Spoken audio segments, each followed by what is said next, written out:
And often, of course, in various dimensions, we've had beings who are they're about 8 feet tall or taller than that, and there are blue-skinned beings, and there are beings who are completely different in appearance from what we see on Earth.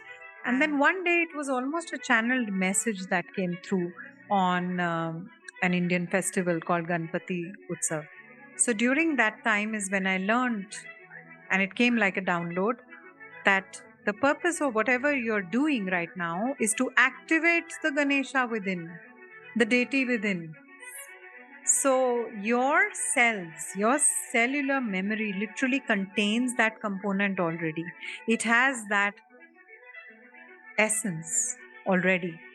And there are souls who are, in terms of Earth years young, leaving the planet right now.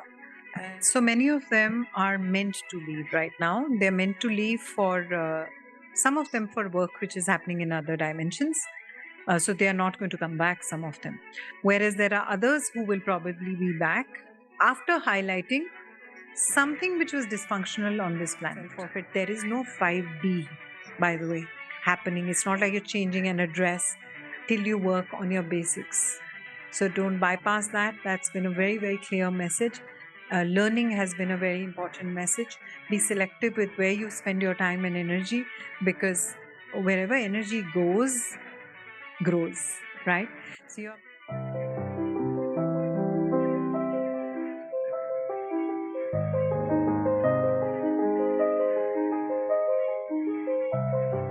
Hi, this is Akanksha. If you're new here, please subscribe to my channel. If you resonate with me, please like, comment, and share.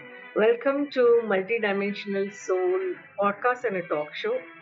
This is part 2 of a 2-part conversation. If you have not watched part 1, then we highly recommend that you watch that. The link for that is provided in the video description. We have with us today Vidisha Kaushal, who is a life coach, a trainer for life coaches and sound healers, Louise Hay certified Heal Your Life teacher, and a psychic medium. A very warm welcome, Vidisha, on Multidimensional Soul talk show and podcast. Thank you. Like you said, there are a lot of young souls. There are souls who are, in terms of Earth years young, leaving the planet right now. And some of them have, like my child and I had a soul contract to awaken me and ascend, and he would guide me from there. So, like, we have a soul contract, and it was revealed to me after he crossed over. But we are seeing nowadays that a lot of young teens and young children leaving this planet. And what I understand from my other guests also, that they're leaving because they are going to come back soon to ascend in a better way. So what's your understanding about that? So many of them are meant to leave right now. They're meant to leave for some of them for work which is happening in other dimensions. So they are not going to come back, some of them. Whereas there are others who will probably be back after highlighting something which was dysfunctional on this planet. So, for example, a child getting raped in a school. Now, this has highlighted how unsafe schools are. This has highlighted the whole sickness, the whole perversion, the whole aspect which we were just closing eyes to and pretending it doesn't exist. Now, that soul had agreed to play that role. While it's terrible at a human level and you can't fathom how this can happen, but at a soul level, when you understand, the soul had agreed to play this role. And so the soul will leave, and then the soul will come back after the world has been taught the lesson. The soul will come back for more work sometimes. So there are both categories. Those who will not come back because they need it elsewhere. There is work happening. There are battles happening literally in other dimensions, and things that I will not speak too much about, because there are, like I said, there are agendas, there are beings, there are things which are drawn to all of this. And there are also chances of people being delusional, right? So you pinpoint any difficulty to, oh, it's the agenda. oh, there are people out to get me. So there's a balance that is required. And somebody like me brings that balance. It's very important to me that anything I share, which is of the higher dimensions, anything that I share, which is channeled, it comes with the necessary context, because without that, it's dangerous and it's irresponsible. You talked about how you got into the coaching as a bridge, and that's something that I resonate with.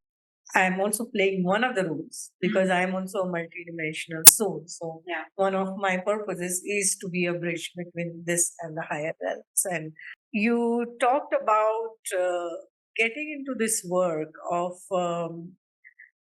the abundance mindset, as well as this coaching and helping parents, helping children. How did you get into mediumship? Because mediumship is little different than all of these things. So how did you get into being a psychic medium? What pushed you into that? Pushed is the right word, because I don't even know how it happened, seriously. I mean, there was nothing I did to make it happen. So it happened with the coming in of the angelic energies into my life, which, like I said, happened because of a friend who gave me a crystal angelic figure. And then I started learning, and it was supposed to be Archangel Jophiel. And I remember asking, what is Jophiel the Archangel for? And I heard beauty. And now the most hilarious part is what my reaction was. I was like, beauty? What is the point of getting something which is the archangel of beauty? I wish I'd got something about the archangel of work or money or success or this or that or the other. And little did I know that that would be the time that would change my entire perspective towards beauty, luxury, towards, the joys that existence brings as a flower, how beautifully it exists as a flower, how beautifully it fashions everything like a painter. So I had no idea, and I thought it was a very useless thing that has come to me. But of course, the work was happening behind the scenes, and soon I started receiving messages right after. It was almost as if that figure had come to me for an activation. And I started receiving messages, and I dismissed the messages. I was completely dismissive of it. Also, because right from my childhood, I was jokingly called like she's a witch. She'll say something terrible and then it's going to happen. And I'd be saying terrible things to my sibling, fighting with him and saying terrible things to him. And when things would happen, he would come home and say, she's the one who said it and she's the one who makes it happen. And so it was this playful thing. And deep inside, I was also scared because the word witch was not really used in a very positive context back then. It was supposed to be this evil being. So I grew up repelling my gifts. I knew I would get dreams about certain people sometimes, and those would be prophetic dreams. But I rejected all of that because I was so scared, and I don't think I felt safe enough to open those gifts. So when this figure came to me, I think this is what changed everything. From there, I started receiving messages, wasn't willing to agree. Then I don't even remember how, but I got this deck of cards, which was the Archangel cards of Doreen Virtue, I think it was back then. And as soon as I started playing around with those cards and learning what each card had as a message, I realized that the message the card had and the message that I was receiving was completely different, right? There was just one line written on the card, but I was literally receiving paragraphs and paragraphs of information. And it was like an avalanche, and I couldn't stop it. So I was trying hard to stop it. And the more I was trying to stop it, the more my body was suffering. It could not contain the energy. So soon I was taught, I was guided to start sharing that. And the moment I started sharing that, it was like everybody was just waiting. And then the messages just kept pouring and pouring and pouring. I've had people travel down from other cities. I've had them connect from other countries constantly. And we've been able to give like a spiritual forecast, a weather forecast, as I call it. And we've been able to access dimensions which are required and records which are required, and none of the frivolous stuff, right? This is all things which are tailored for that person, customized for them. Sometimes I don't even know the full name of the person. I don't know who they are, where they're coming from. I know nothing about their life. So, like I said, it's not my doing. It is completely in my allowing that these messages come. There is nothing that I formally learned about channeling. It was much later that one of my friends and teachers, she taught me the importance of cleansing my energy and protection. And so that is something I work with, and that is something I learned. But with channeling, in fact, I feel the more unlearned I am, the better it is, the clearer the channeling happens. Though I have taught channeling, I've taught how to invite the energies, but the emphasis is on activation and connecting and not on being the third person at all. So ever since that day, Akanksha, really, it's been a steady flow. It's been a steady flow of masters and divine beings and um, higher selves and people's own existences in other realms and so on and so forth. There is a lot of knowledge about different realms when a soul crosses over this physical existence. In Hinduism, there are Saptalokas, and in Buddhism, there are bardos, and in Christianity, it's a little simpler, it's heaven and hell. But anyway, going beyond the religions, we do know that there are different dimensions and different realms when you cross over from here. So, what is your understanding and experience about these realms? Have you got downloads about them? Have you channeled anything about them? How they are? What do they look like? And have you done any astral travel? So while I've been given the exposure, it has personally been for my journey or for some of my clients. It is not something I'm guided to teach about as such. So if you notice, none of the offerings that I have will teach about other dimensions. Having said that, it is something that just happens during the channeling sessions. And often, of course, in various dimensions, we've had beings who are they're about 8 feet tall or taller than that, and there are blue-skinned beings, and there are beings who are completely different in appearance from what we see on Earth. And many of them looking very sci-fi, so to say, as if there's a sci-fi film going on. Those were some of the glimpses. But at the same time, there are other beings that are present, beings that we talk about almost as animation, things like unicorns.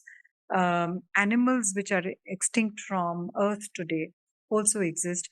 In the Indian system, of course, when you talk about the different dimensions, it very easily acknowledges that there is a world of snakes, for example, an entire world of snakes, which is a divine dimension, and which is why in many religions a snake is considered a sacred animal. So each glimpse into each dimension has taught us what is the work being done there, what are they holding as energy, who are the beings coming from there, what is the work that they are doing. And again, much of that is connected and it's still happening. Like as we are speaking right now, what rules out that there is this content is just coming through me. This content is not my content. This is not my lived life experience that I'm talking about. This is not my singular life that we are talking about. So each of these dimensions will continue coming through. This is the direction I've been given, that many of us will continue. For example, for you, it's clearly one of the purposes that you are here to educate and spread the right education. And within the safe container of your podcast that you're doing and through your work that you do. So many of us have been put here. My work is primarily, like I said, to be a bridge between those dimensions and here. It has not been in this lifetime around directly working in those dimensions or teaching about those dimensions. It has been more around, if they are on earth, how do they utilize what is coming from those dimensions? The children, the wisdom, the guidance, the channeling, the practices, all of that which is coming. So lots of downloads. In fact, there are downloads that come every time I work with clients. There is direction, there are messages that always come through, sometimes for humanity, like in those close gatherings, like I said, some which I talk about, some which I don't talk about. There are a lot of interdimensional beings that are helping humanity right now as we are ascending into fifth dimension. And what I understand from all of my guests is that the timeline split, the earth split, is already happening right now as we are talking. And some of us will go to 5D, some of us will not go to 5D, those who have chosen not to ascend. And it's a choice that every soul is given. There's nothing wrong or right. Some of us have chosen not to ascend, some of us have chosen to ascend, and the chosen ones will go to fifth dimension, whereas the other ones will remain in the third dimension. So that is one understanding, that there is going to be a vibrational split, not physical split, but vibrational split of the earth.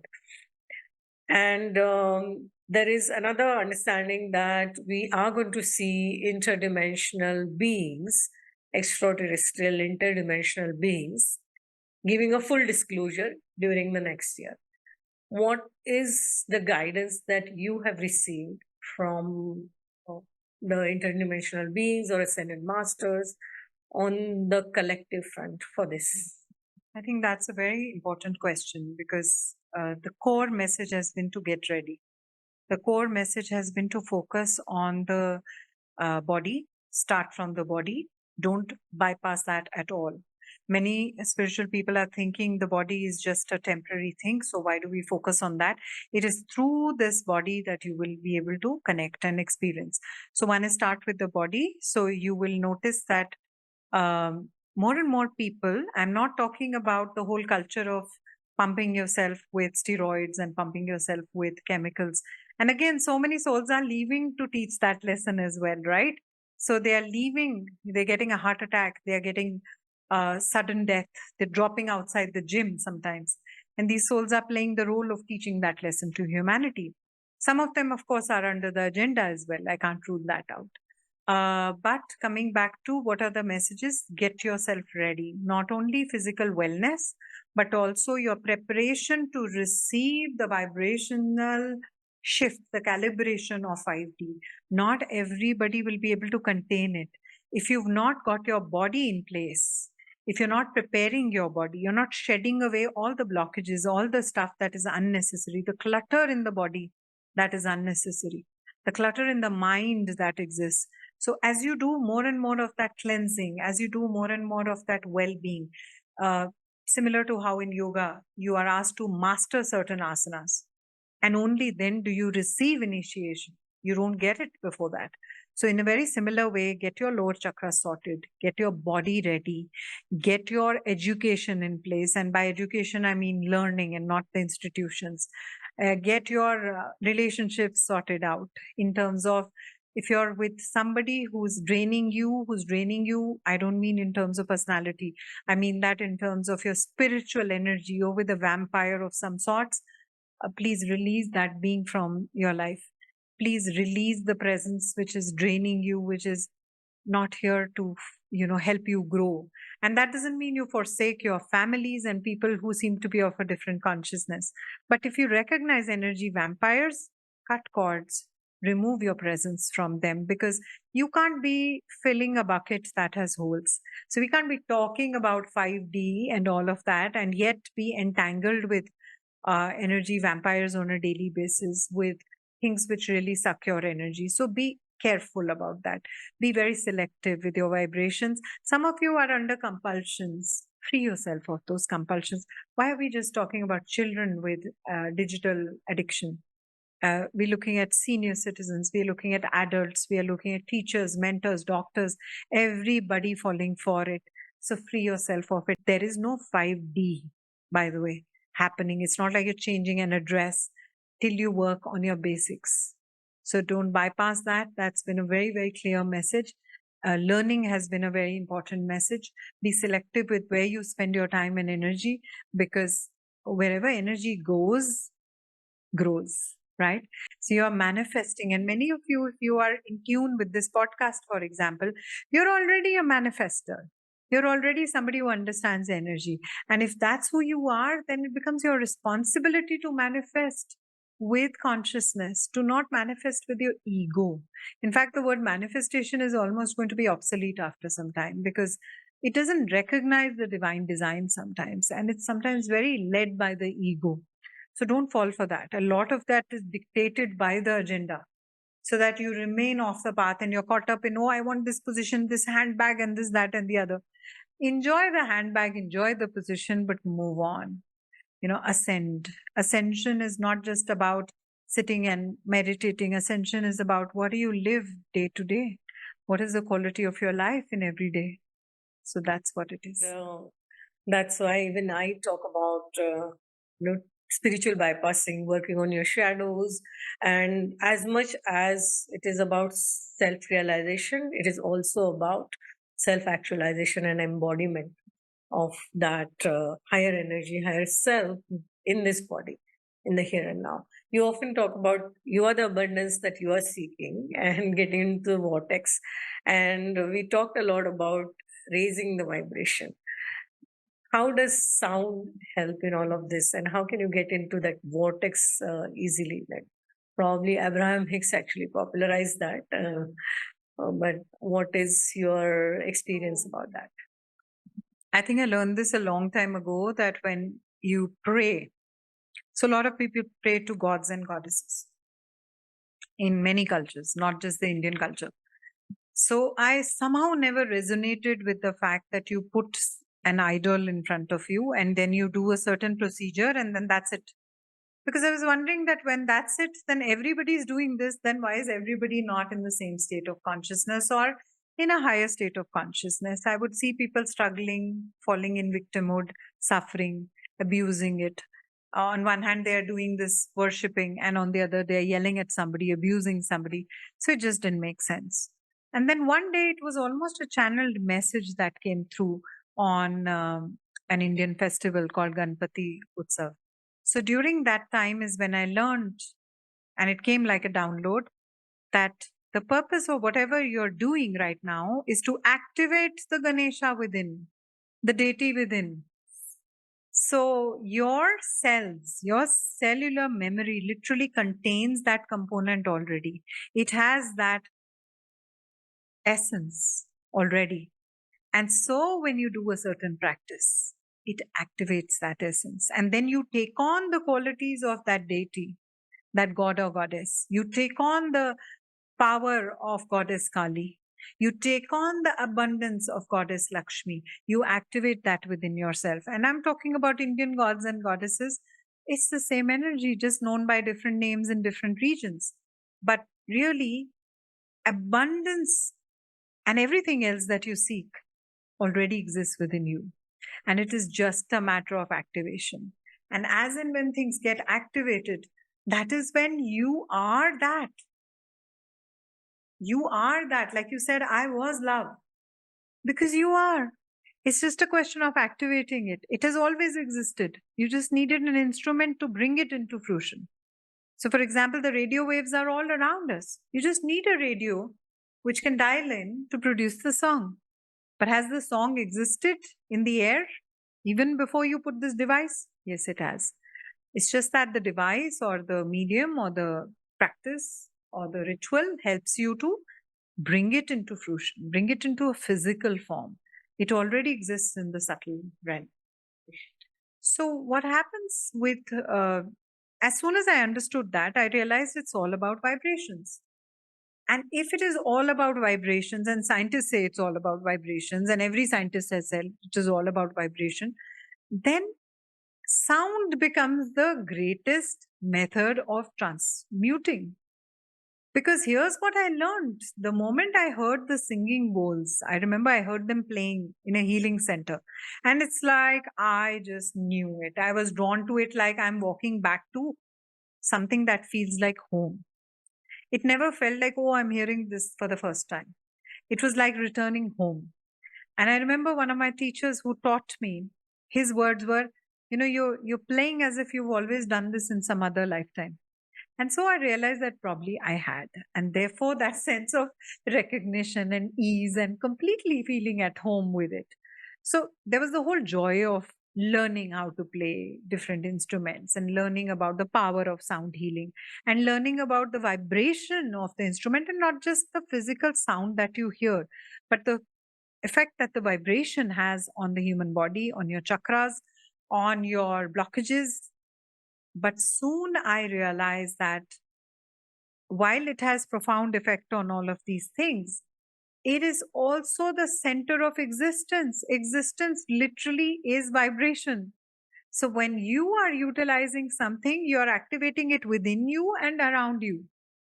So you're cleansing, for example, your space with sound healing. You're cleansing your aura with sound healing. You're cleansing your chakras with sound healing. And the beauty of this is that you could be somebody who's an atheist. It doesn't matter. You don't have to have faith. You don't have to believe. You don't have to know affirmations. You don't have to know any of that. In fact, I found animals responding so beautifully to sound healing. Every time there is an animal, it's a joy to play. And they're so sensitive, their sound sensitivity is much greater.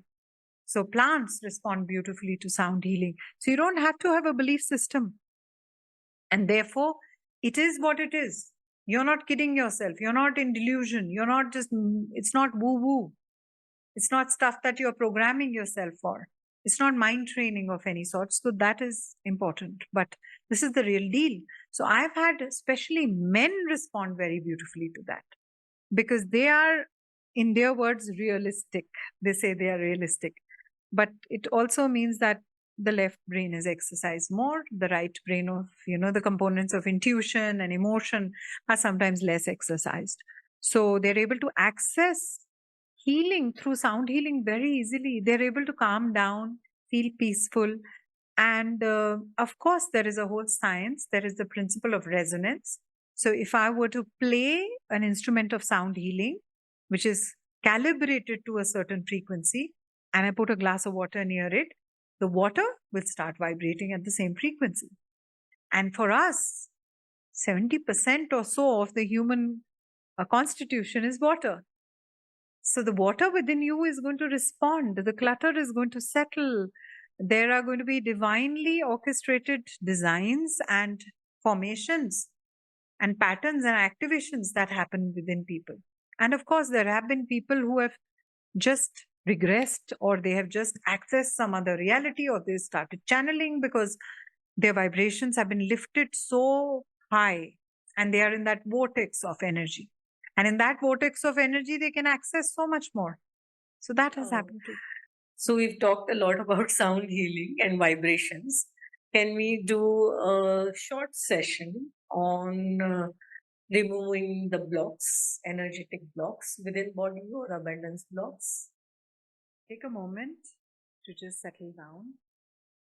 As we begin this process, you can close your eyes and relax. Remind yourself that you're in a very safe zone. And in this safe zone, it is safe for you to let go of any blocks that you are carrying. Blocks between you and your higher self. Blocks which come from limited patterns of thinking. The human data which has been embedded in your consciousness, much of which limits you. So just let yourself know, I am safe. It is safe for me to let go.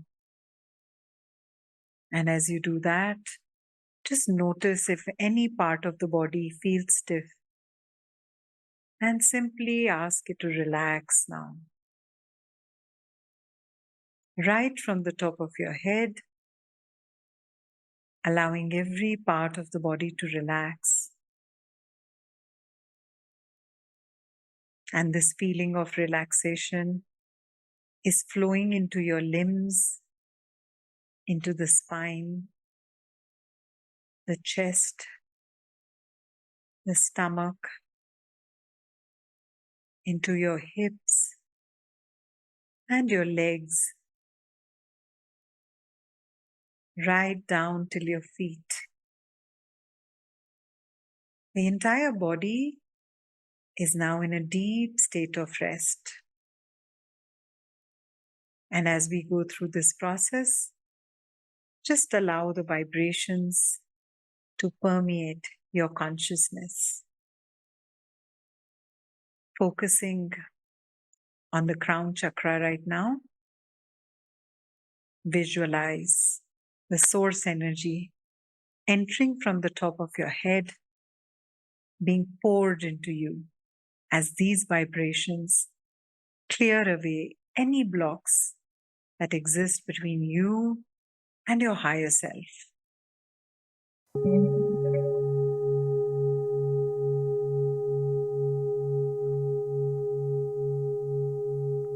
Blocks. And feel this energy.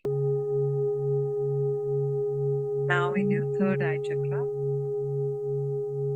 feel the vibrations clearing away any blocks that exist between you and your future self. Your ability to look ahead in life and connect with your intuition getting cleared right now. And as these vibrations go into your throat chakra, feel them unblocking your ability to speak your highest truth, unlocking your creative self.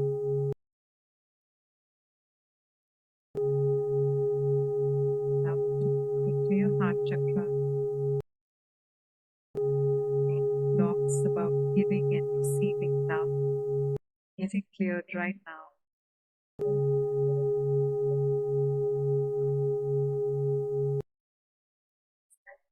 Into the solar plexus, right above your navel, releasing all blocks related to power and control. And these vibrations give you a cellular bath.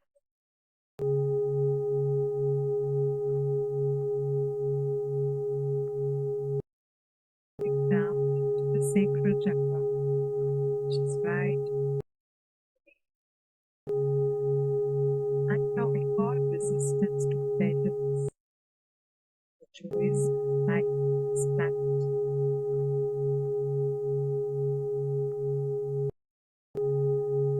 Let the vibrations wash it all out, dissolving, calibrating, and let these vibrations now flow into your root chakra, releasing any blocks that exist towards having a stable foundation in life, having a stable home, money, support, and a feeling of being earthed, connected to Mother Earth deeply through each vibration.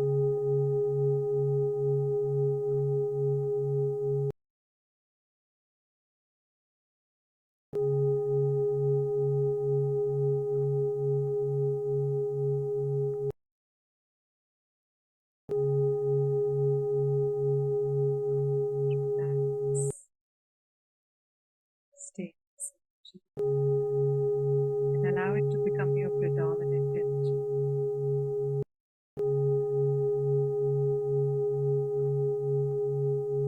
Slowly, taking your own time, you can bring yourself back and open your eyes.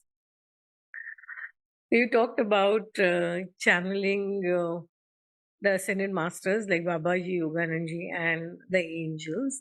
Can you share some experiences where something different out of the way kind of happened, or any spiritual experiences that you personally had with them or your clients have had with them? So I think because I've been a person who almost at a certain phase of life rejected my own playful self, had an overtly responsible sense of reality, played the role of being the child who will fix it all. So I think that's the primary reason why these energies have always chosen to give me messages in playful ways.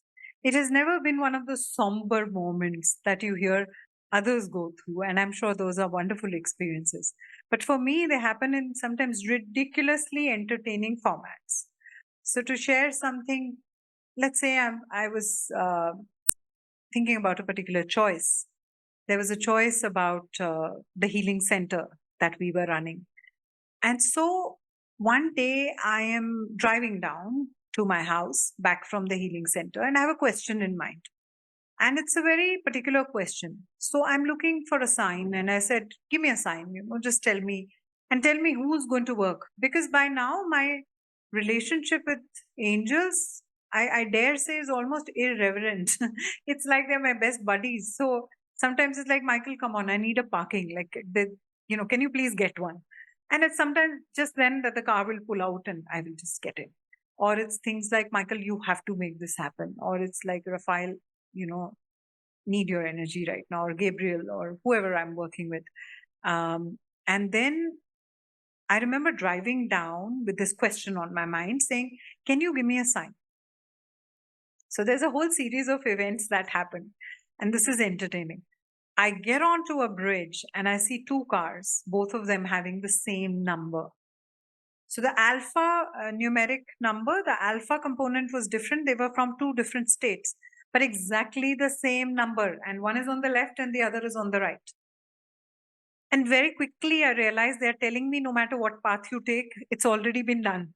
So don't bother too much about the path. Whether you take the left, right, whatever you take, it's the same thing. It just looks different. So there's a decoding aspect which is so much fun, which is almost like a game and a riddle between them and me. And I said, okay, I get it, but I still don't know. How can I be sure? Give me another one. So there I was waiting behind an auto rickshaw, a tuk-tuk. So waiting to turn right, and I didn't even pay attention to this auto rickshaw. I was just listening to some music and still saying, listen, I'm going to reach home. You haven't given me a confirmation. You got to give me one. And so at that time, I suddenly realized the traffic is turning towards the right. And this auto, which was right ahead of me, decided to go straight. So that's when I'm like, what was the point of waiting ahead of me if you had to go straight? Like you could have just taken, and all along the auto could have gone because the lights were through for the straight path. And then right behind that, in huge letters, it said Michael. And that's when I started giggling and laughing and crying at the same time. And I said, my God, you make it really personal, because I had tears coming down my face. I realized that just because I'm asking things, they are literally like humoring a child.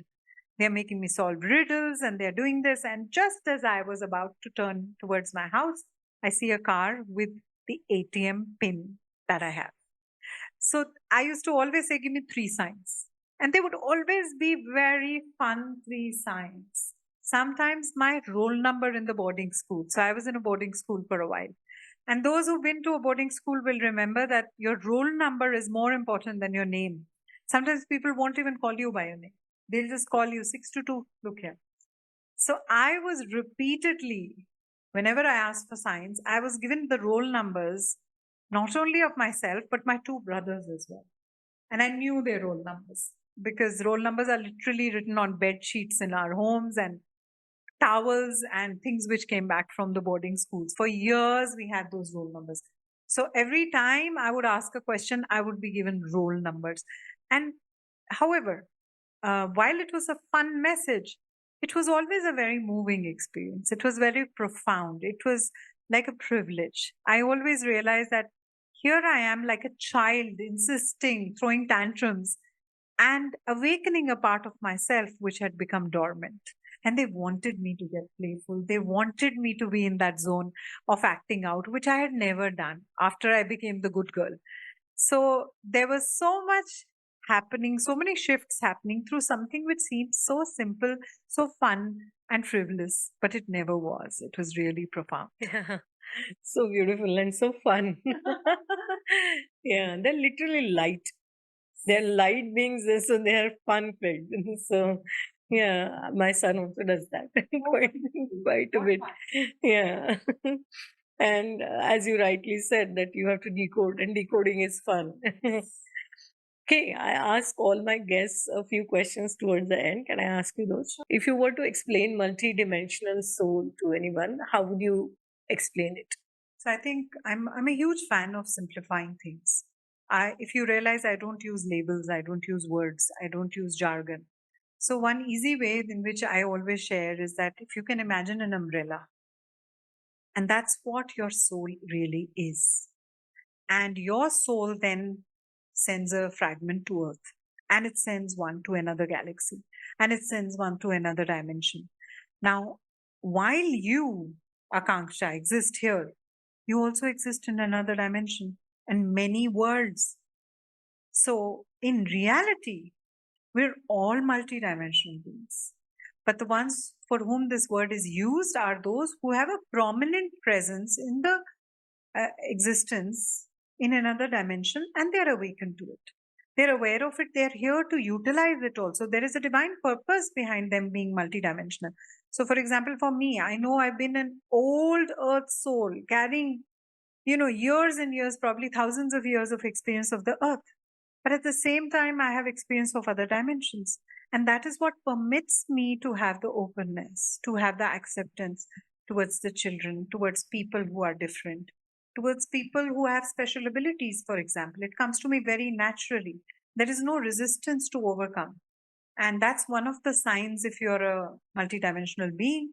Things will come with ease. There will always be a sense of where is home. There will always be this calling to another space.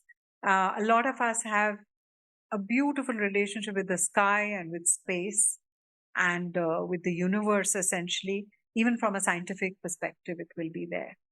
So, yeah, this is how I explain a multidimensional being, which is why your source, your main soul entity is still there, which also answers many questions about death sometimes. When people say, oh, if my loved one has already reincarnated, how will they be there when I go? Because that larger umbrella soul is still up, waiting, up as in awake, waiting for you. And you are also multidimensional. Everybody is. So true. After Arnav crossed over, he had told me, Mom, even if I take rebirth, my higher self will always stay connected with you. What is holistic well being according to you? So, again, holistic well being is what takes into account all aspects and is not one sided or two sided in its view. To give you an example, when we look at wellness, now, one way of attempting it can be to get physically active in a gym, and nothing wrong with that. But if we are talking about well being and we are restricting it to just going to a gym, then it's a very one sided view of it. A holistic view of well being, for example, will contain physical well being, mental well being, emotional well being, spiritual well being as well. So for me, holistic is wholesome. It is everything being a part of it. And that includes darkness, that includes contrast, not just love and light, not just mental, emotional, but physical also. So there is no exclusion in holistic. And it is not commonly, people think it is like the holier than thou. No, it isn't. It is wholesome. It includes everything which the mainstream may sometimes overlook.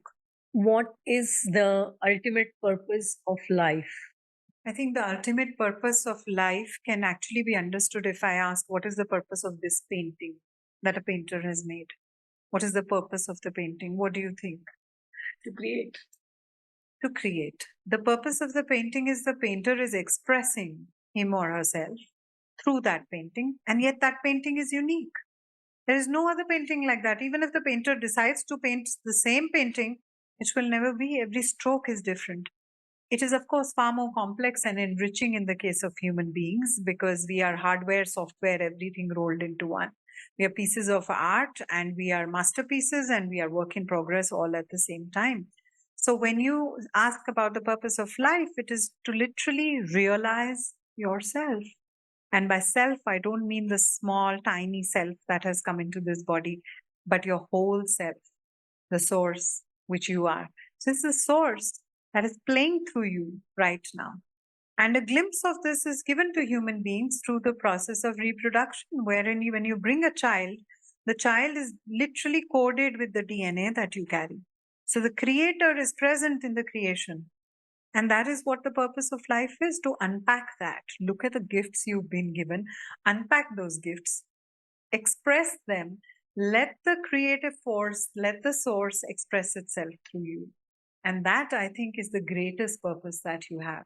Having said that, there are many project plans throughout life. And I always believe in the present moment, ask yourself, what is my purpose right now? That can be very grounding. It can be very helpful on this earthly realm. For example, if I'm thinking about, oh, my purpose is to, ascend souls and activate them in this, that, and the other, and you're a friend who's sitting here who's thirsty, and I don't give you a glass of water, then truly this is a game of delusion that I'm playing. So my purpose in this present moment is to love you, nurture you, be present with you, and that's beautiful. And if we do that, the larger activation is constantly happening. If you're just open that, okay, I'm letting the source play through me. I wonder what the source will choose to play through me, which is why sometimes talents will open up suddenly. Somebody who didn't know how to swim will swim like a fish, because it's like unlocking that level. It's like you've unlocked a different level of the game. And so you've got different tools now. For me, that's what happened with driving. I learned to drive in my 30s, and the moment I learned to drive, it was like I was always driving. And before that, I could never drive. And nothing differently had happened. It was literally like something got unlocked. And that is what I think the purpose truly is at a micro and a macro level. Absolutely. So beautiful. What is love? The moment I say it, it gets distorted. That is what love is. The moment I capture it in a syntax of limited things called words, it's distorted. Because love is, again, I try to attempt, but it defeats itself. Love is literally the essence of who we are. It is not an emotion only. We look at it as an emotion, but it is the essence of who we are. A child extracts more love than anybody else, and a child does nothing to earn it. So it is the essence of who we are. That is what love is. And therefore, love is there in everything, irrespective of whether you're human, plant, animal. There is an abundance of love, because love is existence itself. What is self-love? Glad, or am I glad that you've asked this question? I think one of the most misunderstood concepts in today's world is self-love. So self-love, somebody will post a picture of a pastry, a cake, and say self-love, and go to the salon, get their nails done and say self-love. I wish it was, something as simple and as uncomplicated as that. But I'm glad it isn't, to be honest, because when do I need self-love? I need self-love when I'm not looking pretty. I need self-love when I don't have my act together. So what is self-love? Depends on what you understand the self as. If you're looking at a narrow definition of the self, which is me, this body, even by me, if you're thinking of me as in the body, then your understanding of me itself is flawed. Because what about your mind? What about your spirit? So if self-love means taking care of your body, then you're just going to understand it like that. If self-love means making sure your mind is sharp and alert and clear, then self-love is limited to that. If you think self-love is all about emotions, then you're limiting it to that. But what I've learned and what has been revealed to me again and again and proven to me again and again is that the true self is the source which is flowing through you.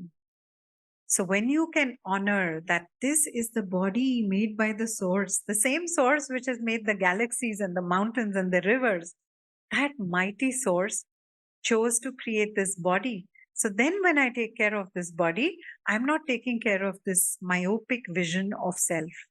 I am taking care of the source, which is playing through this body. I'm taking care of the source, which is emoting through this being. I'm taking care of the source, which is channeling through this being.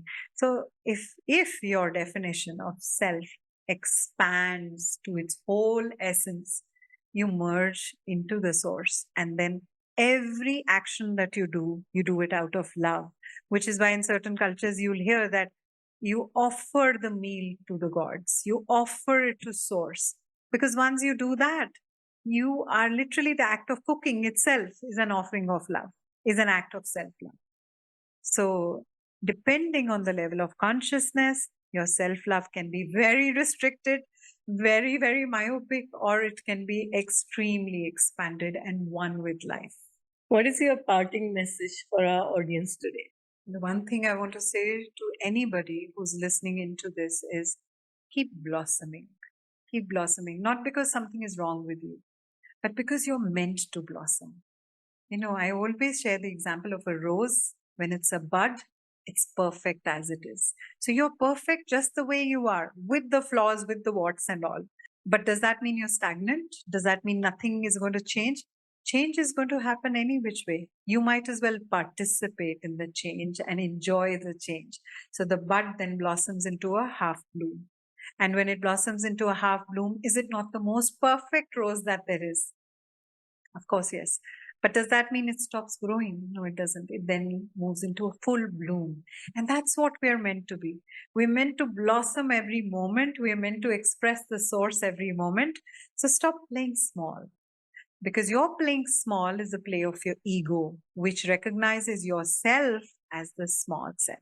The moment you open up to your true self, it is endless. Your expansion, your growth, your blossoming. So just keep blossoming. And how can people connect with you?